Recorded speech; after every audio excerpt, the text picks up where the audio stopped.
नमस्कार दोस्तों, जस्टिस तक चैनल में आपका हार्दिक स्वागत और अभिनंदन है।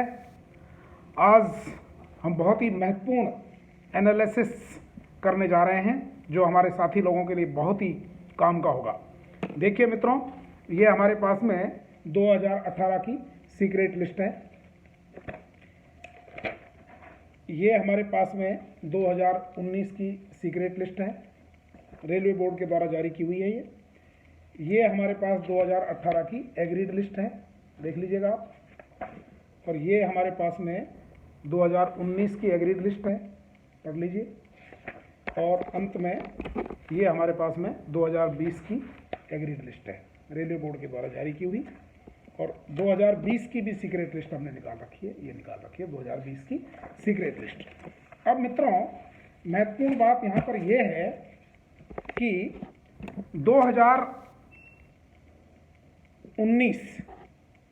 नवंबर माह में, और उसका जो ऑर्डर निकला वो निकला 3 दिसंबर 2019 को। इसके बाद एक दो ऑर्डर और निकले 2019 में। अब तक टोटल जो है 40 अधिकारियों को रेलवे विभाग में अनिवार्य रूप से सेवानिवृत्ति दी गई है। और ज़्यादातर प्रकरणों में केवल एक ही बिंदु लिया गया है कि इन अधिकारियों का नाम सीक्रेट लिस्ट और एग्रीड लिस्ट में फिगर हो रहा था। सीक्रेट लिस्ट में फिगर होने का जो रीजन है वो है चार्जशीट्स, जिसको भी मेजर पेनल्टी चार्जशीट्स होती हैं उनका नाम सीक्रेट लिस्ट में आ जाता है। मेजर पेनल्टी चार्जशीट के फिगर अब हम आपको बताते हैं। मेजर पेनल्टी चार्जशीट के फिगर 2018-19, 17-18, 16-17, इसके हम अब एनालिसिस करेंगे।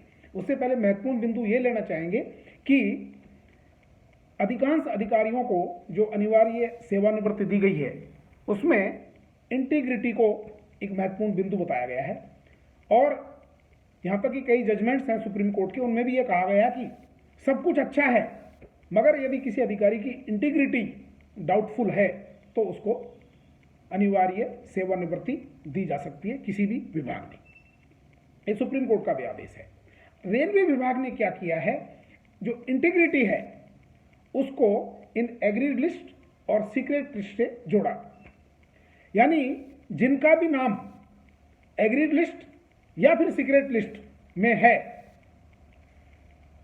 स्वाभाविक रूप से वो चार्जशीटेड हैं या उनके खिलाफ कोई जांच लंबित है, तो उनकी जो इंटीग्रिटी है उसको इम्पेकेबल नहीं मानी गई है।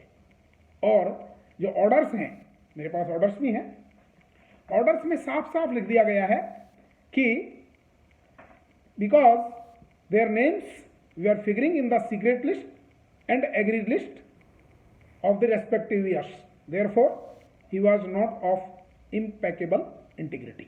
यानी सीक्रेट लिस्ट और एग्रीड लिस्ट में जिसका भी नाम है उसकी इंटीग्रिटी को डाउटफुल माना गया है। अब मित्रों, कोई बात नहीं है, हम यदि ये रूल है, फंडामेंटल रूल बना दीजिए, हम मान लेते हैं, कोई प्रॉब्लम नहीं है। अब मेरे पास में फिगर्स हैं, मैंने एनालिसिस किया है। ये सारी टेबल्स जो मैंने आपको दिखाई हैं उनके आधार पर मैंने एक अपना एनालिसिस किया है, रिसेंट ईयर्स का एनालिसिस। 2018 में जब रिव्यू किया गया, जिनको 2019 में अनिवार्य रूप से सेवानिवृत्ति दी गई, तो मित्रों एग्रीड लिस्ट में टोटल जो अधिकारी हैं इस लिस्ट से एनालिसिस करने के बाद में आते हैं 48, यानी 48 लोग जो हैं उनकी भी इंटीग्रिटी एग्रीड लिस्ट के हिसाब से डाउटफुल है। सीक्रेट लिस्ट में 220 लोग हैं, 220 अधिकारी हैं, और जिनको मेजर पेनल्टी चार्जशीट इंपोज हो चुकी है उनकी टोटल संख्या है 1022। नाउ 2019 के फिगर देखिए।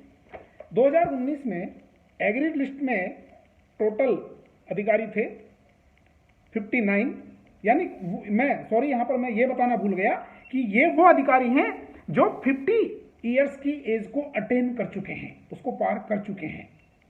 ये 48 अधिकारी वो हैं जो 2018 में एग्रीड लिस्ट में हैं और जो 50 वर्ष की उम्र को पार कर गए हैं। 2019 में ऐसे अधिकारी एग्रीड लिस्ट में 59 हैं और 2020 में ऐसे अधिकारी एग्रीड लिस्ट में जो 50 साल की उम्र को पार कर चुके हैं वो टोटल हैं 42। इसी प्रकार सीक्रेट लिस्ट की बात करते हैं तो 2018 में सीक्रेट लिस्ट में 220 अधिकारी ऐसे हैं जो 50 साल की उम्र को क्रॉस कर चुके हैं, यानी उनका रिव्यू अनिवार्य हो गया है। और चूंकि उनका नाम सीक्रेट लिस्ट में है तो उनकी इंटीग्रिटी डाउटफुल हो गई। इसी प्रकार 2019 में 202 अधिकारी सीक्रेट लिस्ट में हैं तो उनकी इंटीग्रिटी भी डाउटफुल हो गई, और वो 202 अधिकारी वो हैं जो 50 वर्ष की उम्र को पार कर चुके हैं। 2020 में एग्रीड लिस्ट में 42 हम बता चुके हैं और सीक्रेट लिस्ट में 165 अधिकारी हैं। 165 अधिकारी सीक्रेट लिस्ट में ऐसे हैं जो 50 वर्ष की उम्र को प्राप्त कर चुके हैं। तो इसका मतलब यह हुआ कि 2020 में 42, 165, 2019 में 59 और 202 और 2018 में 48 और 220 अधिकारी रेस्पेक्टिवली एग्रीड और सीक्रेट लिस्ट में हैं, जिनकी इंटीग्रिटी निश्चित रूप से डाउटफुल है। या तो फिर इसको यदि आप आधार नहीं मानते हैं तो फिर ये जो 32 अधिकारी जिनको सीक्रेट लिस्ट और एग्रीड लिस्ट के आधार पर अनिवार्य सेवानिवृत्ति दी है वो गलत है, या तो प्रशासन का ये स्कैम गलत है, या फिर प्रशासन के द्वारा एक स्कैम के तहत या एक पॉलिटिकल एजेंडा के तहत इन 32 से 40 अधिकारियों को अनिवार्य सेवानिवृत्ति दी गई है। दोनों तरीके से दो फिगर्स आपस में कॉन्ट्राडिक्टरी नहीं हो सकते कि इतने अधिकारी 48, 59, 42, 220, 202 और 165 ये अधिकारी जो हैं वो सेवा में एंजॉय करते रहे, जिनका नाम भी एग्रीड और सीक्रेट लिस्ट में है, और महज 32 अधिकारियों को आप एग्रीड लिस्ट और सीक्रेट लिस्ट का बहाना करके और सेवा से निकाल दो। तो मित्रों, ये एक निश्चित रूप से ये प्रूफ होता है कि ये एक स्कैम है, और इस स्कैम में रेलवे बोर्ड से लेकर के और जो राष्ट्रपति महोदय की शक्तियों को माननीय रेल मंत्री एक्सरसाइज करते हैं, उनका पावर्स का यूज करते हैं, वो भी इसमें शामिल हैं। मैं ये दावे के साथ कह सकता हूं। पता है माननीय रेल मंत्री जी, मैं आपसे पूछना चाहूंगा, अभी मैं आह्वान करके पूछ रहा हूं मेरे चैनल के माध्यम से कि एग्रीड लिस्ट में जब इतने अधिकारी शामिल हैं और सीक्रेट लिस्ट में भी इतने अधिकारी शामिल हैं, तो ये केवल ये 32 अधिकारियों ने ऐसा क्या पाप किया था कि आपने इनके भविष्य और इनके परिवार के साथ खिलवाड़ कर दी, जबकि ये अधिकारी why they are enjoying despite their names is figuring in the agreed and secret list which you have associated with the integrity। तो इनकी इंटीग्रिटी भी डाउटफुल है।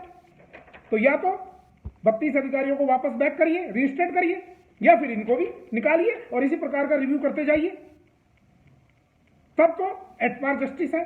अदरवाइज हम अपने आर्टिकल में जो लॉ ऑफ इक्विटी है उसका आर्बिट्रेरी रूप से ब्रूटली हम उसका दुरुपयोग कर रहे हैं, उसका वायोलेशन कर रहे हैं। आर्टिकल 14, आर्टिकल 16, आर्टिकल 21 हमारा संविधान का ये नहीं कहता है मित्रों। इसलिए माननीय रेल मंत्री जी, मैं आपका आह्वान करना चाहता हूं, आपसे निवेदन करना चाहता हूं कि आप भगवान के नाम पर हम लोगों के साथ में न्याय करें, वरना ऊपर वाला निश्चित रूप से एक दिन न्याय करेगा। और मैं अभी कुछ ही दिनों बाद में ये फिगर्स टीवी चैनल्स और अखबार के माध्यम से पूरे भारतवर्ष में प्रसारित करने जा रहा हूं। फिर मुझे दोष मत देना माननीय रेल मंत्री जी, माननीय प्रधानमंत्री जी और माननीय महामहिम राष्ट्रपति जी। मैं आह्वान करता हूं, मैं चैलेंज करता हूं कि इसकी आप सीबीआई से जांच करवाइए। सीवीसी सेंट्रल विजिलेंस कमिश्नर महोदय, मैं आपका आह्वान करना चाहता हूं कि आप सीबीआई को डायरेक्शन दें और ये इस स्कैम की जांच करवाएं, यदि आप वास्तव में पारदर्शी कुर्सी के ऊपर बैठे हुए हैं तो।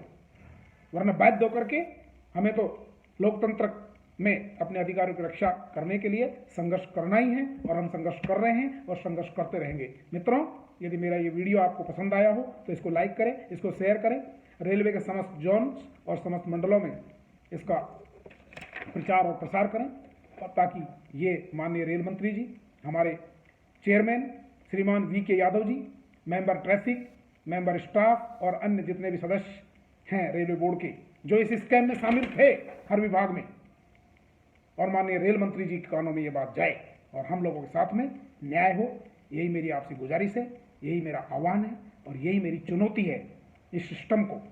वरना मजबूर होकर के मैं कुछ ही दिनों बाद में इन सब चीज़ों को विभिन्न प्रकार के चैनल्स के माध्यम से आम जनता को बताने को मजबूर होऊंगा। इसलिए मित्रों, लाइक करें, प्रसारित करें। जय हिंद, जय Bharat, have a nice day.